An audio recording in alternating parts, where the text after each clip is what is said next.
ನಮಸ್ತೆ. JTV news ಸುದ್ದಿಗಳಿಗೆ ಸ್ವಾಗತ. ನಾನು ಅಕ್ಷಯ. ಬೆಂಗಳೂರು ನಗರ ಕುಮಾರಸ್ವಾಮಿ ಬಡಾವಣೆಯ 14ನೇ ಮುಖ್ಯ ರಸ್ತೆಯಲ್ಲಿ ಪುನಃ ಡಾಂಬರೀಕರಣ ಕೆಲಸವನ್ನು ಪೂರ್ಣಗೊಳಿಸಿದ್ದಾರೆ ಹಾಗೂ ಜೆಟಿವಿ ವತಿಯಿಂದ ಗಮನಕ್ಕೆ ತಂದ ವಿಷಯವನ್ನು ಸ್ಪಂದಿಸಿ ಇದಕ್ಕೆ ಸೂಕ್ಷ್ಮ ಪರಿಹಾರವನ್ನು ಅಧಿಕಾರಿಗಳು ಕಲ್ಪಿಸಿದ್ದಾರೆ.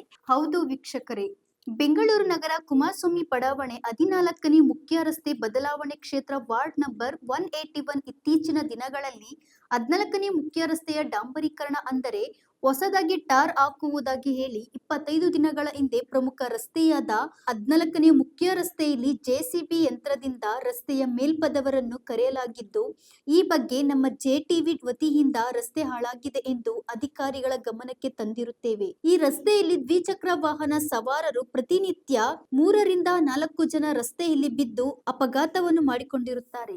ಜೆಟಿವಿ ಡಿಜಿಟಲ್ಗೆ ಅದರ ಬಗ್ಗೆ ವರದಿ ಮಾಡಿದ್ದೆವು ಹಾಗೂ ಸಂಬಂಧಪಟ್ಟ ಅಧಿಕಾರಿಗಳ ಗಮನಕ್ಕೂ ಸಹ ತರುವ ಕೆಲಸ ನಡೆದಿದೆ. ಈ ವಿಷಯಕ್ಕೆ ಸರಿಯಾಗಿ ಸ್ಪಂದಿಸುವ ಮೂಲಕ ಅಧಿಕಾರಿಗಳು ಟಾರ್ ಹಾಕುವ ಹಾಗೂ ಪುನರ್ ಡಾಂಬರೀಕರಣ ಮಾಡಿರುವುದು ಅನುಕೂಲವಾಗಿದೆ. ಅನುಕೂಲ ಮಾಡಿಕೊಟ್ಟಂತಹ ಜಿಬಿಎ ಆಯುಕ್ತರಿಗೂ ಹಾಗೂ ಒಂದು ವಾರ್ಡ್ ಅಧಿಕಾರಿಗಳಿಗೆ ಜೆಟಿವಿ ಡಿಜಿಟಲ್ ವತಿಯಿಂದ ಹೃತ್ಪೂರ್ವಕ ಧನ್ಯವಾದಗಳು. ಇದೇ ರೀತಿ ಜೆಟಿವಿ ಡಿಜಿಟಲ್ ಸಾರ್ವಜನಿಕರ ಮೂಲಭೂತ ಸೌಕರ್ಯಗಳ ಬಗ್ಗೆ ಧ್ವನಿ ಎತ್ತುವ ನಿಮ್ಮ ಒಳ್ಳೆಯ ಕೆಲಸ ನಿರಂತರವಾಗಿ ಧ್ವನಿ ಎತ್ತುವುದೇ ಜಿಬಿಎ ಅಧಿಕಾರಿಗಳಿಗೆ ಹಾಗೂ ಸಂಬಂಧಪಟ್ಟ ಅಧಿಕಾರಿಗಳಿಗೆ ಧನ್ಯವಾದಗಳು.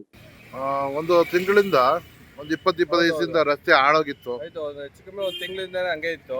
ತುಂಬಾನೇ ಓಡಾಡೋಕೆ ತುಂಬಾ ಕಷ್ಟ ಆಗ್ತಾ ಇತ್ತು. ತುಂಬಾ ಜನಗಳಿಗೆ, ಗಾಡಿ ಹೋಗೋರಿಗೆ ತುಂಬಾ ಧೂಳು, ಕಣ್ಣಿಗೆ, ಮಕ್ಳಿಗೆಲ್ಲ ಕಣ್ಣಿಗೆ ಬೀಳೋದು. ಸೊ ನಿಮ್ ಟಿವಿಯಲ್ಲಿ ಒಂದು ಬೈಟ್ ಆಗ್ತಾ ನೋಡಿದ್ವಿ ನಾವು ಸಹ. ಒಳ್ಳೆ ರೆಸ್ಪಾನ್ಸ್ ಮಾಡಿ ಸ್ವಲ್ಪ ಬೇಗ ಮಾಡ್ಕೊಟ್ಟಿದ್ದಾರೆ. ತುಂಬಾ ನೀಟಾಗಿ ಮಾಡಿದ್ದಾರೆ ಸರ್, ಚೆನ್ನಾಗಿ ಮಾಡಿದ್ದಾರೆ. ಆಮೇಲೆ ನಾವು ನಿಮ್ಮ ಟಿವಿ ಚಾನಲ್ಗೆ ಮುಖಾಂತರ ಹೇಳೋದು ತುಂಬಾ ಥ್ಯಾಂಕ್ಸ್. ನಮ್ದು ಜೆಟಿವಿ ಸರ್, ಜೆಟಿವಿಗೆ. ಯಾಕೆಂದ್ರೆ ಇದನ್ನ ಏನ್ ಮಾಡಿದ್ವಿ, ದಿನನಿತ್ಯ 2-3 ಜನ ಬೀಳ್ತಾ ಇದ್ವಿ. ಅದನ್ನ ನೋಡಿದಾಗ ಏನಾಯ್ತು, ನಮ್ಮ ಪತ್ರಿಕೆ ಮತ್ತು ನಮ್ಮ ಚಾನಲ್ ಇಂದ ನೋಡಿ ದಿನನಿತ್ಯ ಬೀಳ್ತಾ ಇದ್ರಲ್ಲ, ಏನಕ್ಕೆ ಈ ಥರ ಆಗ್ತಿದೆ ಅಂದಾಗ ಏನ್ ಮಾಡಿದ್ವಿ, ನಾವು ಅಧಿಕಾರಿ ಗಮನ ಸೆಳೆಯೋದಕ್ಕೆ ಮಾಡಿದ್ವಿ. ಯಾಕೆ ಅವ್ರಿಗೆ ತಿಳಿಸಿದ್ವಿ, ಈ ಥರ ಪ್ರತಿನಿತ್ಯ ಬೀಳ್ತಾ ಇದ್ದಾರೆ. ಯಾಕೆಂದ್ರೆ ಕೈಯ ಕಾಲ ಮುರ್ಕೊಂಡು ಪ್ರಾಣಕ್ಕೆ ಏನಾದ್ರು ಇದಾದ್ರೆ, ತೊಂದರೆ ಆದ್ರೆ ನೀವೇ ಜವಾಬ್ದಾರಿ ಅಂತ ಹೇಳಿದ್ವಿ.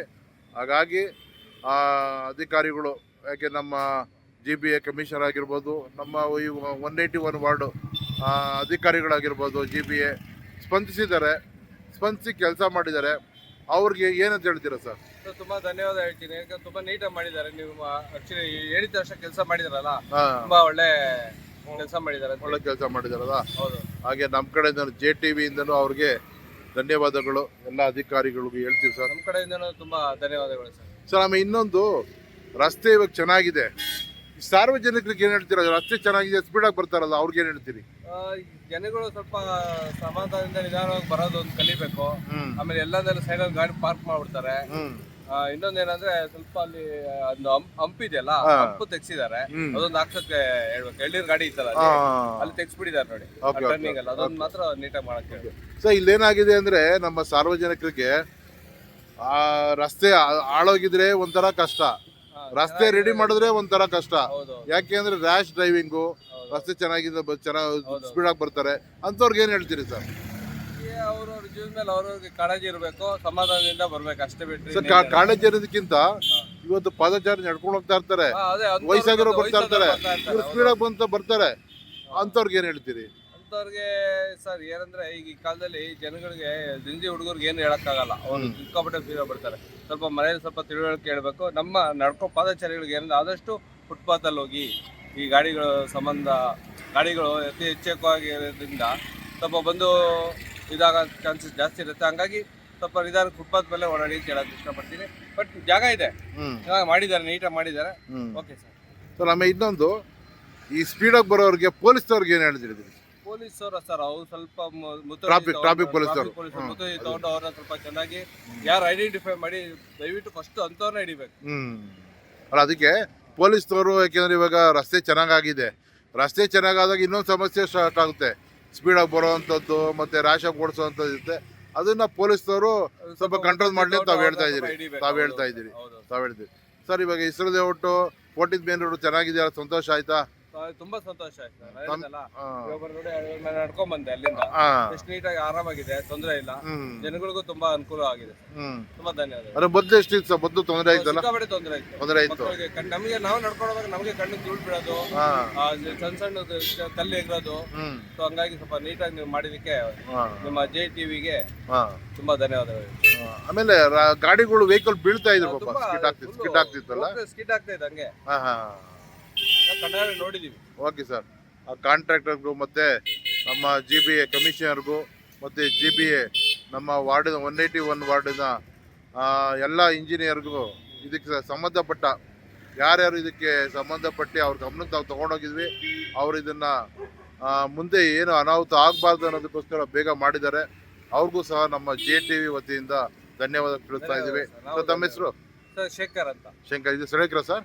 ಹಾ ಸರ್. ಸಳಿಕ್ರು. ಸರ್ ಇದೆ ಕುಮಾರಸ್ವಾಮಿ ಡೌನ್ ಇದೆ ಈ ವರ್ಷ ಬಂತ. ಶಂಕರ? ಶೇಖರ್. ಶೇಖರ್. ನೋಡಿ, ಶೇಖರ್ ಅವರು ಪಾಪ ಅವರ ಒಂದು ಮನದಾಳದ ಖುಷಿ ವ್ಯಕ್ತಪಡಿಸಿದ್ರು. ಇಷ್ಟು ದಿವಸ ಇಲ್ಲಿ ವೆಹಿಕಲ್ಗಳು ಎಷ್ಟೋ ಜನ ಬೀಳ್ತಾ ಇದ್ರು, ಮತ್ತು ಕಣ್ಣಿಗೆ ಡಸ್ಟ್ ಆಗ್ತಿತ್ತು, ಕಣ್ಣಿಗೆ ತುಂಬ ಓಡಾಡೋದಕ್ಕೆ ತೊಂದರೆ ಆಗ್ತಿತ್ತು ಅಂತ ಪಾಪ ಖುಷಿ ಪಟ್ಟಿದ್ದಾರೆ. ಮತ್ತು ನಮ್ಮ JTV ಡಿಜಿಟಲ್ ಚಾನಲ್ಗೂ ಸಹ ಅವರು ಅಭಿನಂದನೆ ಸಲ್ಲಿಸಿದ್ದಾರೆ. ನಮಗೆ ಅಭಿನಂದನೆಗಿಂತ ನಮ್ಮ ಸೇವೆ, ಜನರ ಸೇವೆಯೇ ಜನಾರ್ದನ ಸೇವೆ, ಜನರ ಸೇವೆಯೇ ದೇವರ ಸೇವೆ ಅಂದ್ಕೊಂಡು ನಮ್ಮ JTV ನಿರಂತರವಾಗಿ ನಿಮ್ಮ ಸಾರ್ವಜನಿಕರ ಮೂಲಭೂತ ಸೌಕರ್ಯಗಳ ಬಗ್ಗೆ ನಿರಂತರವಾಗಿ ಹೋರಾಟ ಮಾಡ್ತಾ ಇದೆ. ಧ್ವನಿ ಎತ್ತನೇ ಇರ್ತೀವಿ. ಎಲ್ಲೇ ಸಮಸ್ಯೆ ಇದ್ರೂ ಮೂಲಭೂತ ಸೌಕರ್ಯದ ಬಗ್ಗೆ ದಯವಿಟ್ಟು ನಮ್ಮ JTV ಡಿಜಿಟಲ್ಗೆ ಮಾಹಿತಿ ಕೊಡಿ. ಅಧಿಕಾರಿಗಳಿಗೆ ತಲುಪಿಸೋವಂಥ ಕೆಲಸ ನಾವು ಮಾಡ್ತೀವಿ. ಅಧಿಕಾರಿಗಳಿಂದ ಕೆಲಸ ಮಾಡಿಸೋವಂಥ ಕೆಲಸ ನಾವು ಮಾಡ್ತಾ ಇರ್ತೀವಿ. ಹೀಗೆ ನಮ್ಮ JTV ಡಿಜಿಟಲ್ನನ್ನು ಸಬ್ಸ್ಕ್ರೈಬ್ ಮಾಡಿ ತಮ್ಮ ಆಶೀರ್ವಾದ ಇರಲಿ ಅನ್ನೋದೇ ನಮ್ಮ ಉದ್ದೇಶ. ಜೈ ಕರ್ನಾಟಕ.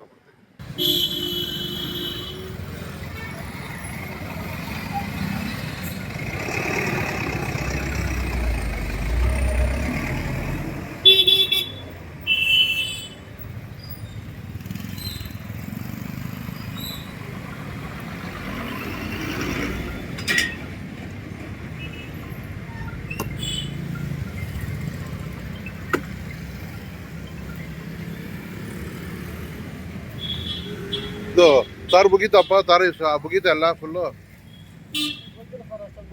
ಅಲ್ಲ ಅಲ್ಲಿ ಹಾಕಿಲ್ವಲ್ಲ, ಅಲ್ಲಿ ಹಾಕ್ತೀರಾ ಈಗ?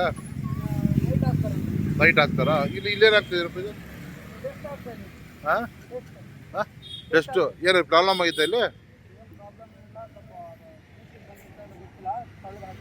ಹೌದಾ? ಓಕೆ. ಕ್ರಾಕ್ ಆಗಿತ್ತಲ್ಲ, ಅದಕ್ಕೆ ಹಾಕ್ತಾ ಇದ್ದೀರಾ? ಕ್ರಾಕ್ ಆಗಿತ್ತಾ?